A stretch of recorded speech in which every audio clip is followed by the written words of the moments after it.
You're listening to the San Francisco 49ers Money Mike Syndicated Radio Podcast. We got it for you, getting ready to kick it in, and man, oh man, it's going to be a good one today. The San Francisco 49ers just finished a season that's been a nightmare for a period of time. And, it was one of those seasons you look at John Lynch and you look at him and say, hey, you know what really happened? What happened to the 49ers? Well, a lot happened to the 49ers. And the 49ers surrendered. Now, in all the years being born and raised in San Francisco, I've never seen a 49er team surrender as this year's 49er team did. Now, there were quite a bit of complications that took place of the orchestrated event that happened with the San Francisco 49ers. And you look at Kyle and you look at John, and deep down in my heart, I think when you look at this, and Mike Maelko did a piece, and I listened to him, and it was very interesting because when Mike was talking, and I met Mike at 49er game. Mike's up there. I think he said he was from Red Bluff, Redding, California, right in that area at the 49er game. But here's the deal with Mike, and what Mike was talking about was Kyle. And you look at Kyle is figuring out how he's going to replace everybody. And that's a tough spot to be in because you got a situation you can't control, and you got Brock Purdy, right? You got Purdy sitting there, and you got to ask yourself, what are we gonna do? Because with Brock Purdy really sitting there, he's making things get really, really tough. I mean, really, really, really, really tough. And I want to bring something in here to the table with you today. Because I'm going to give this kind of a reaction video to some of the things that have happened that I've noticed, I've seen. I'm going to bring up Lowell Kuhn and the Kuhn Zone. Now, I had an opportunity to work with Lowell. Just displayed a lot of things that nuggets I was able to take with me when it comes to covering the NFL. And one of the unique things about Lowell is no matter who answered the question, he would write down every single question. And the whole fact of it was he wanted to know every detail that coach of what he said. Now, if you look at the 49ers today and Kyle Shanahan, it's one of those things where I think everybody in the 49ers organization and the 49er fans, 49ers players that play for him, and maybe some of the coaches too. I mean, they kind of like Kyle, but the question was, when it got right down to it, and, his son, Grant Coon, chip off the old block, I mean, he really laid into Kyle. And I give him credit because Kyle is a slippery slope. 49ers deteriorated behind a Kyle's actions of what he did and how he went about it. And this all started, I think, almost 2 years ago. I remember Kyle was going to get McCaffrey a record when we're in the middle of a Super Bowl run. It didn't make any sense. And that's why I truly believe him and Lynch are separated now. And that happened last year because Kyle did something and it was a knee jerk. And if everybody wants to avoid it, and all the 49er beat writers, everybody signed off on this. I said it was nuts. I said he's nuts to get rid of a coordinator, okay, that over a personality and really sabotage the 49ers organization. And we're one of the leading organizations as far as Rooney Rule coaches, as far as African Americans coming in there and playing. And what Kyle Shanahan did, and it became such a nightmare for the 49ers. And he got turned on by the whole NFL, which means no coaches would literally come in and work for the San Francisco 49ers. No players, free agents, were coming to sign with the 49ers. Because why? Because Kyle went ahead, fired Steve Wilkes down there in one play, and it really didn't have anything to do with defense in the Super Bowl. This was more of a personality that set a fire in the entire NFL. And this was all validated because, when you look at these things and what Kyle and these guys decide to do, you look at Bosa this year and you're going, everybody's going, well, Bosa. Well, you got rid of the two bookends, right? And you got to ask yourself. I mean, Chase good football player, and leading up to it, Eric Armstead was a leader in the locker room. So you got no leader in the locker room anymore. They're kind of running by themselves. You give it over to Fred Warner, but Fred wasn't looking to take that role. I mean, he had the utmost confidence in Armstead, and then with Chase Young, made Bosa a superstar. Well, when you lose those two guys, okay, and those are big figures, and the 49ers this year are going to have 19, 20 free agents. And what they did, they sacrificed, I can tell you right down to the line. And those of you who have heard me, this is the Money Mike Syndicated Radio Podcast. We're powered up by Fanatics. And we kind of shared that Kyle Shanahan should be on the hot seat. Now, here's where I think that's not going to happen. Okay, and I think what's got to happen here for Kyle Shanahan, and I don't know if John Lynch even agrees with it or not. I really don't, because when that went down with the 49ers last year, and you gotta understand this, when you fired Steve Wilkes, you might as well fired Anthony Lynn. Okay. And Anthony Lynn went over to Washington. And folks, you want to look how an organization is run, right? And what did they do, or what did Washington do? Washington came right on back and played some good football, and the 49ers were left there as a medical nightmare, right? And you lose Anthony Lynn. And I said at the beginning of the year, I said the running game's really going to suffer. Anthony Lynn is a head football coach, been around, he's a lifer. And, him and Wilkes are good friends, but, at the end of the day, you can't run around firing guys that guys respect in the National Football League. It just never is going to work. Excuse me. It's not going to work. And the real deal, the 49ers are going through the coordinator position. Let me tell you who should be the coordinator. And it's just not the timing. You got Johnny Holland sitting there. He's coaching Fred Warner. Normally, I truly believe in my heart that Johnny Holland is the 49ers defensive coordinator. I mean, he's got to run the job every day in the defense. That's what you do as the middle backers coach, right? And he's brought Fred Warner up to the player he is, and that's normally where the D coordinator comes from. But with Holland, he's fighting cancer, and so he wasn't able to get through it or be there in the dedication of time and everything, of course, with his situation. But it's a heck of a football coach right here. And him and Wilkes, they had a good thing going. And sometimes, folks, you get back into it. And here's where I go with Kyle, right? Because Kyle does some things, some knee jack reactions. Now, the personality thing I didn't really get. You're one game away from the Super Bowl, and you can't have this guy as your coach. But here's the thing I also figured out. Kyle Shanahan doesn't know defense. He he cannot walk out of the 49ers job today and become a defensive coordinator somewhere. It's not going to happen. He doesn't even know defense, right? And so I listened to it. Oh, everybody was talking, and here is Lowell Kuhn. But Grant Kuhn, his son, right, came in there and fired a mark right between the eyes of Shanahan. And he said, you know what? How would you grade yourself? Okay. And if Shanahan was quite the guy, and most definitely he could have made it comical and said, well, I would fire me if I could. I would just fire me, right? But he said, no, I'm not going to answer that question. And you basically have taken the 49ers organization. You turned it upside down. I mean, the 49ers are not going to, you're going back out here again. Here's the deal. You got Robert Saleh and you got some 49ers. It's going to be interesting to see if they'll work for Kyle, because Kyle has done some damage and it's not good. And the 49ers can't fix it overnight. And John Lynch, after the season last year, after he fired Wilkes, he told Shanahan, go ahead and do whatever you do and let me run the business of the 49ers. Now, if you think that John Lynch and Shanahan are together, they're not together.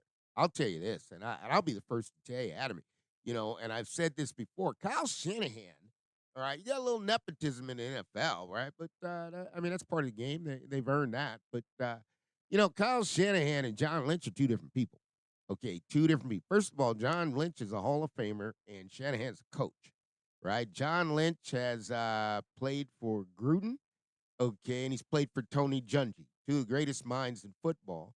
And John Lynch is from Stanford, and the 49ers connection to Stanford is way more than any other connection. Now, here's what I will tell you.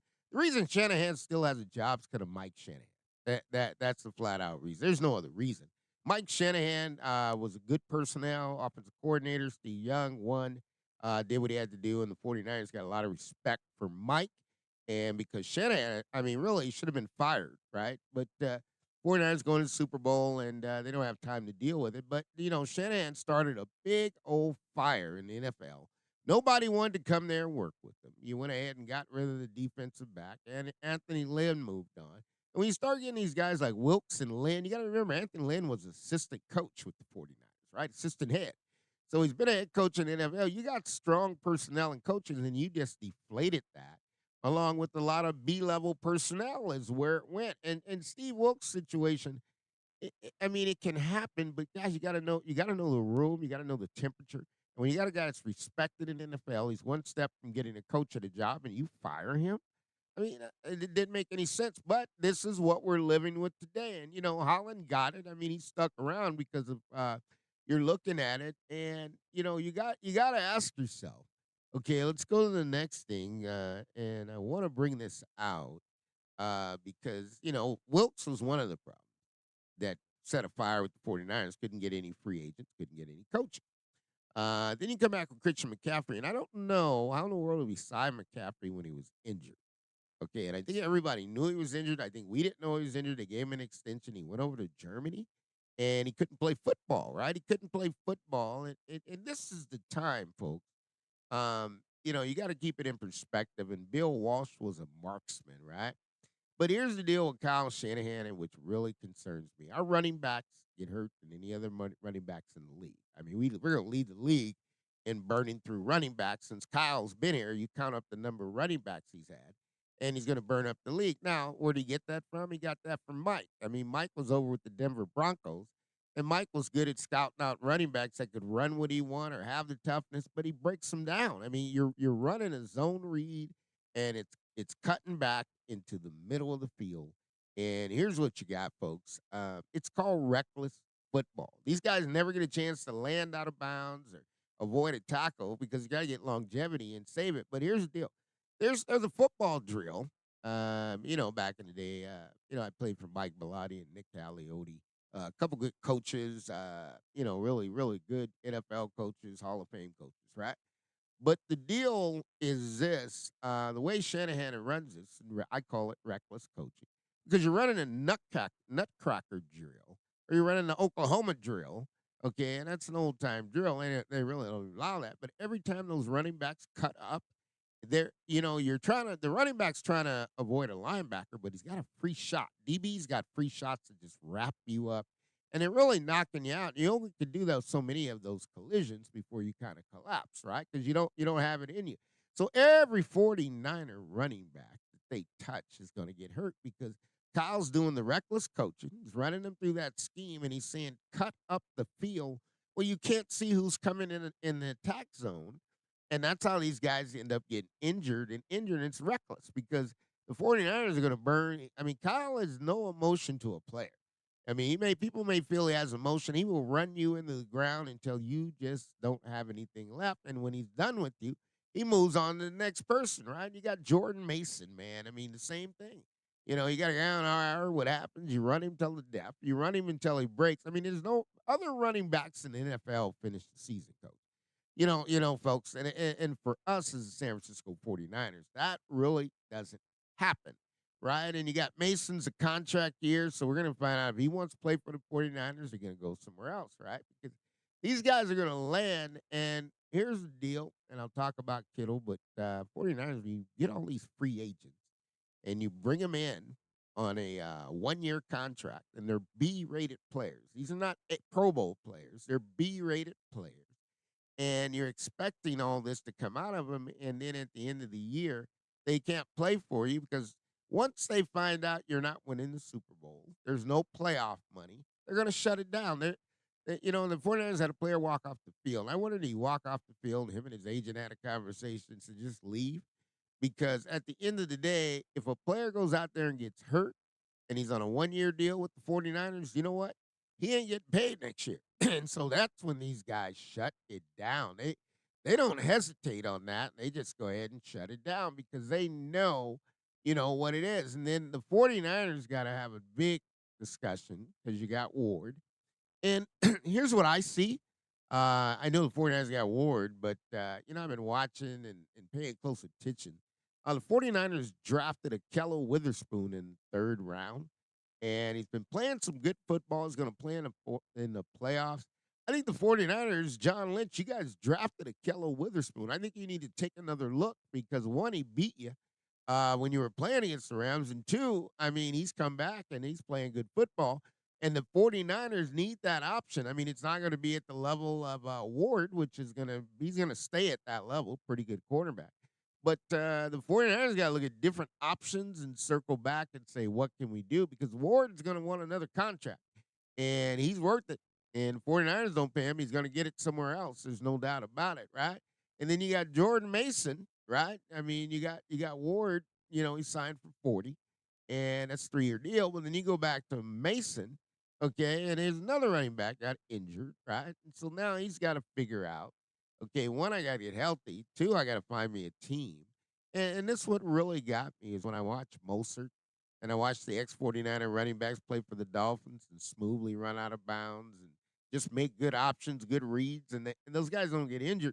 The 49ers have a 100% injury rate on running backs, no matter what. They're going to get injured because you're running the Oklahoma or the Nutcracker drill right in the middle of the game. And when they cut up, they got to stick their foot in the ground and turn up, and that's collision city. There's nobody in the NFL can survive that for 17 games. It's not possible. But Kyle's going to run you 30 times. You run it again and again. When you get hurt, next guy up. I mean, it doesn't matter. Now this one's a little bit bigger because you're talking about Brock Purdy. And I don't know if Brock Purdy devalued himself or not. But one of the things that Grant Coon had said was with Brock Purdy throws a lot of interceptions. So now we got to look at what's the real value of Brock Purdy because Brock Purdy was a lot of arguments stating that he's a great, great, great quarterback, even though he has all those great guys playing. But here's the thing that I've noticed with Brock Purdy. Every time the 49ers core base of offensive players don't play, Brock Purdy loses. And that's why I say I think Kyle Shanahan's got to get a lifetime contract. If you sign Brock Purdy, then you're going to need to give Kyle Shanahan another 6 years because his deal. He hasn't taught Brock Purdy very much. And Brock Purdy, the way they do it, But I don't know how because Brock Purdy does not audible, folks. He's just not audible. 49ers do not check out of plays. You go to that line of scrimmage, you run that play just the way it is. Okay. And here's what's interesting with Kyle because Kyle did something. Man, I can't believe Kyle Shanahan did this, but he did do it, right? I mean, he went in there and he said, "Oh well, guys, I gave up the play calling to Kubiak," and I was like, "Really?" And at the end of the day, I'm asking myself, "Okay, why would you do that?" And two, are you getting stripped of your play calling duties, right? And when you get that, like I said, he had Anthony Lynn as the running back coach last year. And, when you look at that, folks, you just got to look at it in the right way and say the 49ers are just in a mess. It's deja vu. Last time the 49ers hosted the Super Bowl, the team was in a mess. They're in a mess now. The 49ers got to rebuild from the ground up. That's going to take a good 3, 4, 5 years because the guys they got on offense are getting older. And, this is the time that Bill Walsh would come in, tap guys on the shoulder, and say, "Hey, man, you've been great, but I'm not going to be able to keep you." And he'd go right to the rookies so he didn't have that veteran problem. Now, Shanahan's trying to keep all these people together, and it's not going to work. So that's kind of the take. And if you looked at it any other way, would Kyle Shanahan be fired in any other team? Yeah, he probably would. You remember John Gruden and, John Gruden came in for Tony Dungy. And everybody's saying, well, Kyle will get another job. Well, that's what's supposed to happen. Doesn't mean he's going to win. That's how we found him, right? He didn't have a job. And so he's never really done the defensive side of the football. And his specialties in plays, but the last game of the season, he wants to turn the play calling over to Gary Kubiak. And, I mean, the relationship there, I get it, but that's the first reason why we hired you because you're a play caller. Sometimes it doesn't work, folks. And that's what the Money Mike is saying. I mean, the 49ers are in a desperate, desperate, desperate situation. They got a bunch of free agents, some unrestricted. Guys are going to get offered money. And the 49ers also got a defensive coaching problem. right? And what they want to do is run a wide nine. Well, if you don't have the defense to command the double team, it's not going to work. And then you're going to get pad level, as they call it. That means you got past the first line of defense, defensive lineman. Now your linebackers got to make plays versus assisting the defensive lineman. And then if your linebackers got to make plays, then your DBs got to make plays because when the running backs get through. So the whole defense is in shambles. It was built that way because you didn't like the personality of a coach. And that's just the way it goes, folks. You can't really change it. It is what it is. That's San Francisco 49ers. We just got to find a positive outlet and see how it's going to go because I don't know how's it going to go, right? You got to look at that and say, how's it really going to go? Because at the end of the day, 49ers are in trouble. Ain't no doubt about it. Lowell Coon, here's the deal. You know what? You gotta ask the right question. And I sat next to him. I asked Hugh Jackson was the coach of the Raiders, and I said, Hugh Jackson, are you gonna take a stronger hand like Kyle says he's gonna take a stronger hand? He said, I'm gonna take a stronger hand in offense, defense, special teams. Next day, Mark Davis fired him. So this story, Brock Purdy, lifetime contract for Kyle Shanahan, they got to be tied at the hip. 49ers running backs don't have a chance. They're running in there to Nutcracker, Oklahoma drill, and they're going to get bopped out. Travarius Ward, you got to look at Okello Witherspoon. I think he's mature at maturation process. I think you can save some money over him, that one, because that one's going to cost you. Kittle, another body's breaking down. It's been injured every single year, can't play a full season. So it is what it is. This is the Money Mike Syndicated Radio Podcast. Elijah Mitchell, injured. Garrett, injured. McCaffrey, injured. This is all reckless coaching, folks. San Francisco 49ers are going to have to do a lot to get this back on track. I think it's going to take 2 or 3 years. Kyle Shanahan, I think the 49ers just gave him a lifetime contract because he's got to coach Brock Purdy.